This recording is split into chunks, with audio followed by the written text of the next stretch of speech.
guys, oh.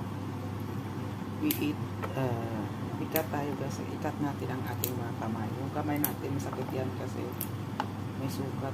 O, ganyan tayo guys. Magputol ng string pins.